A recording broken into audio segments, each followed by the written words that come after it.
Hey everyone, welcome back to the show. I'm Zach Randall-Freeman, and this is a Listen Up Girl podcast where we break down stories shaping culture, politics, and queer life without losing our sense of humor or humanity. Today's episode runs the full spectrum from a joyful proposal on the football pitch to escalating political attacks on LGBTQ plus communities to pop culture moments where queer stories are shaping masculinity, sports, and even Prime Minister's red carpet moments. So let's get into it. Our first story is a proposal that stopped the game. We're starting with something joyful. German football club FC Köln shared a video that instantly melted the internet. During a match, Pascal Kaiser got down on one knee right on the pitch. His partner, Moritz, said yes, and the stadium erupted. Fans cheered, players smiled, and the moment became a reminder of how far visibility in sports has come. What once would be unthinkable is now being celebrated by tens of thousands of fans in real time. Sometimes progress looks like policy, and sometimes it looks like love in front of a roaring crowd. Congratulations to those two. Our next story is Tennessee lawmaker calls for executions. Now to something far more disturbing. Tennessee State Representative Monty Fritz, a Republican running for governor, said he supports the death penalty for what he called assaults on the sanctity of life, explicitly including people who help minors access gender-affirming medical care. He made the comments during an interview on a Christian nationalist podcast where he argued that capital punishment should apply to doctors, parents, or anyone involved in that care. Legal experts say a proposal would be unconstitutional. Advocates say it's chilling escalation of rhetoric that frames healthcare as criminal violence. This isn't just culture war talk, it's language that encourages fear, intimidation, and real-world harm. This guy is a complete moron and a complete idiot. Next, Pete Buttigieg versus Trump on housing. Former Transportation Secretary Buttigieg slammed Donald Trump after Trump openly stated he wants housing prices to go up, not down. At a January 29th cabinet meeting, Trump said, "Who can't afford homes don't work very hard," and promised to raise housing values for existing homeowners. Buttigieg called comments out as economically reckless and morally detached, pointing out that skyrocketing housing costs are already crushing younger Americans, renters, and first-time homebuyers. It's a rare moment where the quiet part was said out loud and the consequences are being felt nationwide. Next, Title IX trans athletes in San Jose State.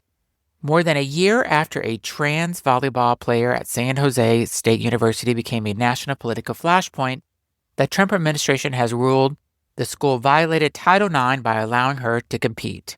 Now the administration is demanding that the university write personalized apology letters to every cisgender female athlete who played alongside her. Civil rights groups say the ruling weaponizes Title IX against trans inclusion and sets a dangerous precedent, turning protections meant to expand access into tools for exclusion. Another crazy person we have in this world. Pam Bondi demands voter data in Minnesota. U.S. Attorney General Pam Bondi has sent a letter to Minnesota Governor Tim Walz, demanding the state turn over complete, unredacted voter, including Social Security numbers, driver's license data, and party affiliation.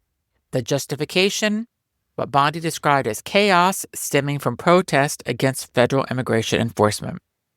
The letter demanded data on welfare programs and questioned whether state and local law enforcement would cooperate with federal immigration actions. Minnesota officials and voting rights groups say the request is unprecedented, dangerous, and deeply authoritarian. Our next story is so sad. Beloved actor Catherine O'Hara has died at the age of 71. From Home Alone and Beetlejuice to her iconic role as Rose on Schitt's Creek, O'Hara shaped generations of comedy with heart and unforgettable humanity. Tributes from fans and fellow performers have poured in, celebrating a woman who made weirdness feel warm and kindness feel iconic. She will be deeply missed. Next, Canada's PM meets Heated Rivalry. Canadian Prime Minister Mark Carney has a new best friend, Heated Rivalry star Hudson Williams. The two gala supporting the Canadian film industry, Williams gifted Carney a maple leaf fleece. When the prime minister jokingly asked him to do the leg thing, Williams laughed and replied, "You're dirty. Soft masculinity, public joy, and cultural crossover. Canada stays winning." Next, journalists arrested in Minnesota. 4 journalists, including former CNN anchor Don Lemon, were arrested in connection with what the Justice Department described as a coordinated attack on a church in St. Paul.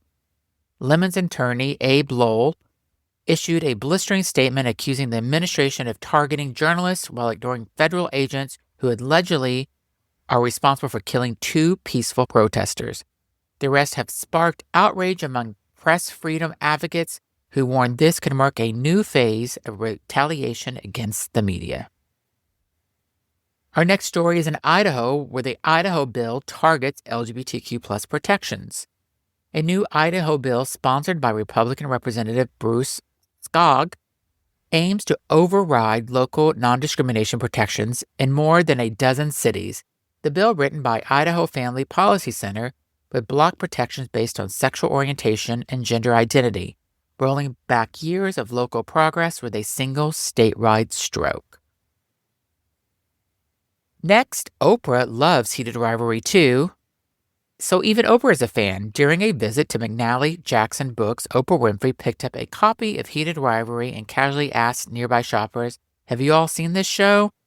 The Canadian sports romance created by Jacob Tinnery and based on Rachel Reed's Game Changers novels continue to dominate pop culture, now with Oprah's unofficial stamp of approval. Amazing. And then we go to Nicki Minaj. She goes full MAGA. Nicki Minaj has declared herself Donald Trump's #1 fan. The rapper is finalizing U.S. citizenship after receiving a Trump Gold Card, a fast-track residency program requiring a substantial financial contribution. She celebrated on X as Citizen Nika, reaffirming her loyalty to Trump and initiating backlash across social media. And this is not news. This is what I have read on social media, but it's not confirmed. But she was given some gold card by Trump, and it supposedly has nothing to do with her citizenship. So I think she could have gotten bamboozled just like everybody else does by Trump. But let's see what happens. Our next story is UC Berkeley students fight erasure with Wikipedia. At UC Berkeley, students are pushing back against queer and trans erasure, one Wikipedia edit at a time.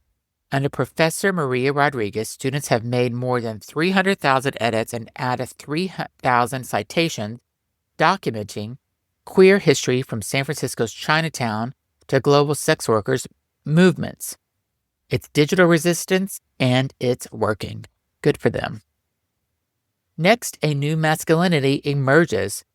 According to Culture War, James Factora, stars like Hudson Williams, Connor Story, and Alexander Skarsgård and Pedro Pascal are reshaping masculinity, not rejecting strength, but by embracing softness, humor, and openness around sexuality.